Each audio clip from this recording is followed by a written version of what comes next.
Say that Nikhil Shah is joining us now, Managing Director, Hospitality and Alternatives at Colliers, India. For having me on this show. As far as the Indian hospitality market is concerned, the stock market is doing well. And as far as the hospitality industry goes, it's riding the wave.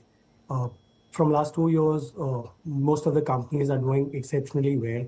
Probably every quarters we are clocking the all-time high in terms of performance numbers. As far as the IPO goes, the market is right, the timing is right. Even if there are short-term, any sort of a headwind, in the long term, it's a great company.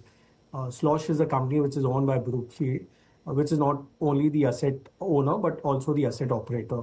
In the luxury space, I don't see they have any competition. So I think from a long-term perspective, it's a very good story to have. Right, but there do seem to be some disconnects, don't they, especially around valuation. Then why do you feel, Nikhil, that this issue perhaps is 7.5 times oversubscribed by qualified institutional investors, some of which have withdrawn from the broader market? What is that telling you about appetite and perception of this listing?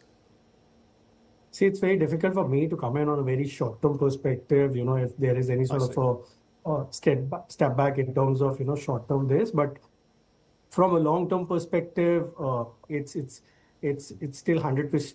I mean, after dilution also, it will be 76% owned by Brookfield. As far as Indian market is concerned, even if you look at luxury market where ADRs hover around, 250 to 300 USD, we still have a headroom to do well. As far as Leela is concerned, it still only has 12 operating properties with 8 under pipeline. So I don't see any sort of a reason in long term not doing it. Nikhil, we're going to wrap it up there. So thank you very much indeed for joining me with your insights. Nikhil Shah there from Colliers, India. Thank you, sir.